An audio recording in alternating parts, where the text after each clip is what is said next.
I wanted to take a few moments, rather, on today and talk to you about in-person worship here at Greater Mount Zion.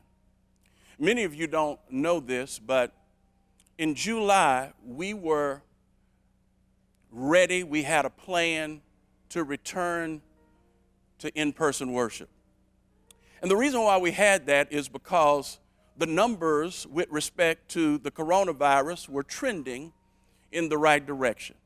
The rate of infections, the hospitalization rate, the death rates, they were going down. And although we didn't know what was going to take place and how the virus was going to behave, I talked to our team because I was determined that if the way the virus was trending, if it continued to happen, we wanted to be ready with a plan.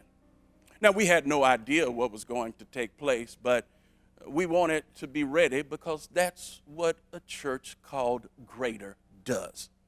We didn't want to be caught off guard. And so we had a plan, and we talked to key members of our worship team, and we were ready for that. And of course, many of you remember toward the middle of May, the numbers shot back up, and we all just had to re-enter a phase of social distancing. And I don't know about you, but I became even more serious. I was already serious.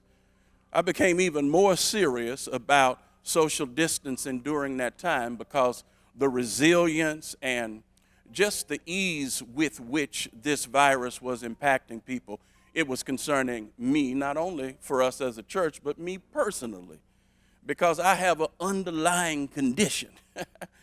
And I share with everybody, I have an overlying condition. I'm overweight. I don't know if you noticed. And so I wanted to make sure that we were taking care of the people of God, because even as I was experiencing the need to manage my own interactions, realizing that I was in a vulnerable position, I wanted to make sure, and I still want to make sure, that we don't move back to in-person worship 1 second before it's safe. And some of you have been asking me, well, where are we with respect to that now? Well, we've got that plan. We are ready to go. We are ready to go. We have a phased reentry plan that we've already laid out. We know the protocols. We know how many people we can get in worship in a socially distanced way. We've got a survey that we want to send out to you so we can understand kind of where you are. And of course, listen, whenever we start back, there's no guilt. If you feel safe, then we want you to come. If you don't feel safe, we won't pressure you at all. We just realize that one day God is going to begin to lead us to have in-person worship. Now, when in the world are we going to do this? I wanted to tell you this, and I want you to bookmark it in your spirit. We don't have any idea. Zero. All we know is that we're going to follow the guidance of doctors. We're going to follow the guidance of our scientists. And when the infection rates have gone down, when the death rates have gone down, when they tell us because the hospitalization rates are at a place where we are safe as a city, at that point, we're going to come back to you. And we're going to talk about in-person worship. And those of you who are comfortable, those of you who feel safe, we're going to start, even though everybody won't be here.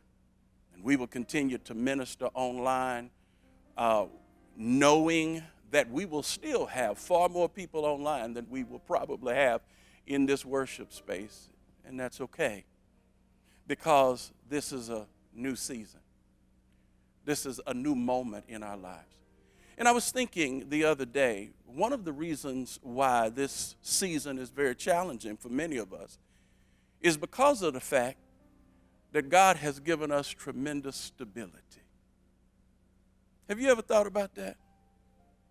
because we are so blessed, some of us may feel uniquely burdened. But it's just because of the kindness of God. It's because of the stability that God has granted that we feel the sting of this. We feel it even more. Now, there are many churches that are saying, listen, we're not even thinking about this until the beginning of next year. We will revisit this at the beginning of next year. And, quite frankly, that might be where we are. That might be the direction we are going to take, or maybe even need to take. I'm just not willing to say that right now. We've got a lot of days left in the year. We've got, I don't know how many months, 4 months left? And even though, with the way things are trending, we may not start until January. We don't want to categorically say anything because we want to see what happens. And we feel like this is wise. Now, here's what I'm asking you to do. I'm asking you to pray for our church. I'm asking you to pray for the membership of our church.